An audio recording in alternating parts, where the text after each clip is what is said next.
Now that you understand why you need a resume, today we're going to go ahead and complete a resume worksheet so that you understand the different parts of a resume, and there will be a lot of description, explanation, and this is something that you can refer back to once you grab your own blank worksheet and start filling it out in order to transfer that information over to your resume. In order to proceed through this presentation, you'll need to manually click on each slide. The first thing on a resume is your identifying information. This includes your name, address, city, state, and zip, home and cell phones, and your email address. Please make sure that you have a professional email address. Remember, you're applying for a job and you want to create a good impression to employers. And also make sure your information is current, because you want them to be able to get in touch with you if they call you for an interview. The next step is the career objective. A good career objective is essential. It should serve as the focal point of your resume, indicating what sort of job you're seeking and what experience and skills you have to offer. It should be broad enough to cover any suitable employment, yet specific enough to indicate that you have a specific position in mind. You can change your career objective depending upon the job you're applying for.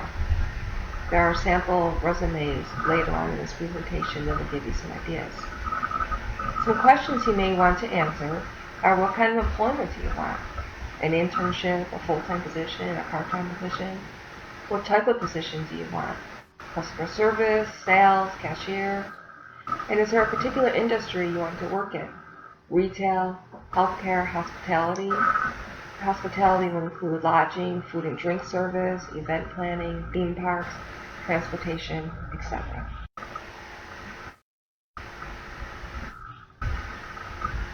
So again, here are the three ways that you could phrase your career objective. So focusing on the kind of position you want. For example, seeking a position as a full-time customer service representative. Or focus on the field or industry in which you're interested in working. Seeking an entry-level position in the retail field. Or focus on your skills and abilities. Seeking a position that will utilize my data entry, communication, and strong work ethic. And you don't have to have three listed there. That's just an example. You could use one or two or five or six. And there's an attachment of the sample phrases at the end of the presentation that could be used for each section. And again, make sure you focus on that career objective so that it's clear and the employer knows exactly what you're looking for.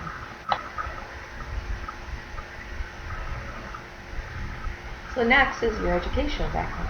As a high school student, you'll list the name of your high school and expected date of graduation on your resume. Generally, once you begin college or technical school, you can remove your high school information because it's assumed that you've completed high school or obtained your GED. If you've taken or are taking college level courses or vocational or technical training, you can list that first. And down at the very bottom, your GPA, if it's above 3.0, it's an optional item that you can list on here, but obviously you're trying to sell yourself, so any information that's helpful is good to put on there.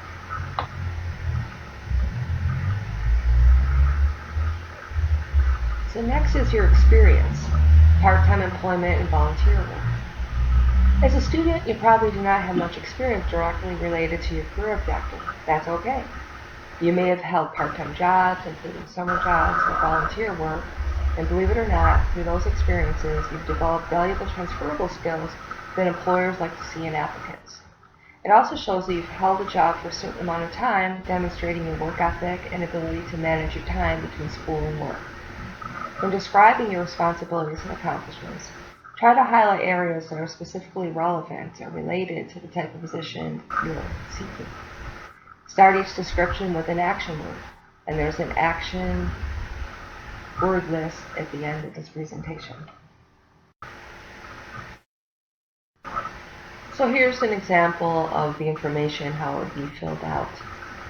You put the name and city, state of the company, the job title, the dates you work there, the from and to date, and if you still work there, you'd write still employed, and the description of responsibilities and accomplishments, and you'd write those in bold statements. And again, this would be both any part-time work you've had or volunteer. Well, now is the other information section.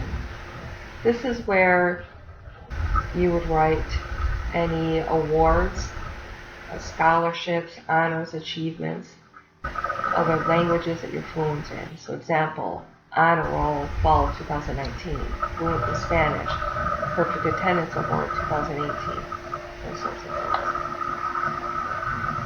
Then next, any co-curricular activities like sports, clubs, volunteer activities, etc. You list the full name of the organization, include dates, include any offices or positions that you held, if that's applicable. So for example, you're the club president, 2018 and 19, varsity cheerleader for a couple of years. Computer skills. Example, proficient in Microsoft Office, including Word, Excel, and PowerPoint. And maybe you've taken other types of computer classes that you're proficient in, include those as well. Remember, you're trying to sell yourself here and show that you have many skills and accomplishments.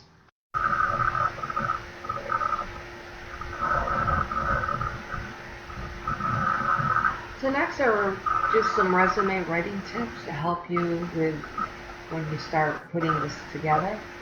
So pay careful attention to your spelling, punctuation, grammar, and style. Proofread your resume carefully, and also have several other people proofread your resume. And it's a good idea to read it out loud, because a lot of times you hear mistakes when you read out loud compared to when you're just reading to yourself. Organize information in a logical fashion. Keep descriptions clear and to the point, and try to stay under 12 words when you're describing various parts of your accomplishments. It's best practice to write a one-page resume. Use a simple and easy-to-read font, such as Times New Roman, Arial, or Calibri, 11 or 12 point. Use good quality white paper, and take several printed copies with you to each interview, because that is what you and your employer, potential employer, are going to be looking at when you're at your interview. Some more writing tips. Include as much work experience as possible, even if it does not obviously relate to the job you are seeking. Any job has transferable skills, such as computer skills, writing skills, organization skills. Be honest, don't exaggerate. Be specific and give examples. Use simple everyday language. Include dates whenever appropriate, such as your dates of employment, the dates of your activities. Write out what acronyms stand for, because an employer may not know what they mean. Example, instead of just writing CSR as a job title, write Customer Service Representative. The final part of your resume is the references. Selecting references is a critical part of the job search success. Do not list friends or family as your reference. Remember, you must ask someone to serve as a reference before you can list them as one. Ideally, you should have 3. Consider supervisors you've worked for, or if you don't have work experience, consider asking teachers for a reference. Use this opportunity to network. Let your reference know that you're looking for a position, what kind of position you are looking for, and ask if they have ideas on how to find one.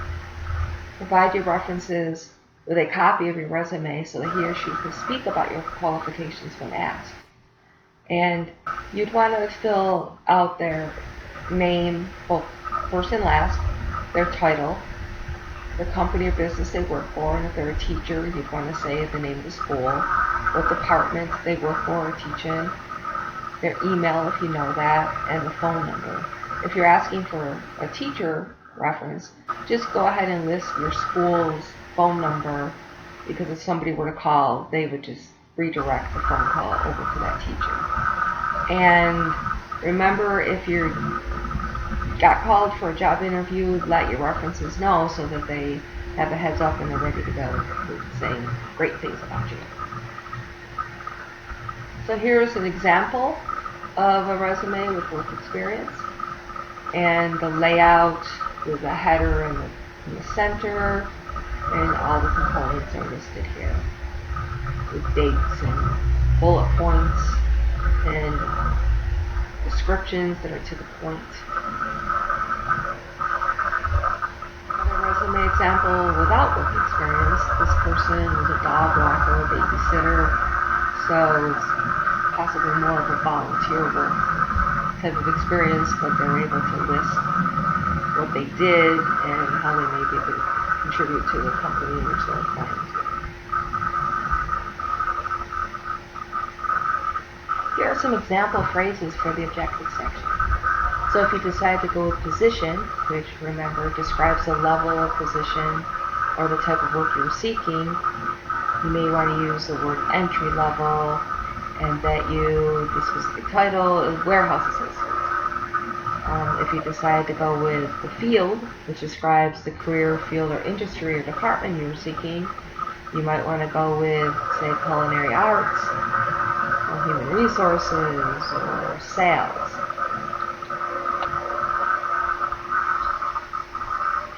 And here are some example phrases for the skills or experiences.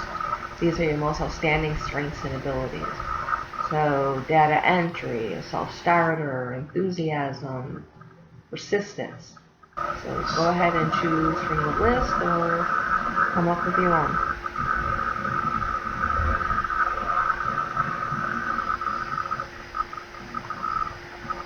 Here's a list of those action verbs.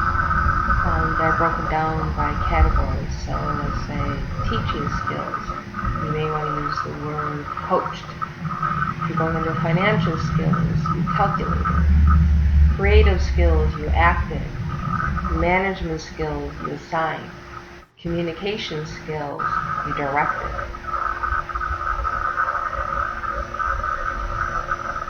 Continuing on, research skills, you diagnosed. Technical skills, you assembled. Clerical skills, you arranged. Helping skills, you assisted. These are not an exhaustive list, so go ahead and add anything that you feel is appropriate for your specific situation.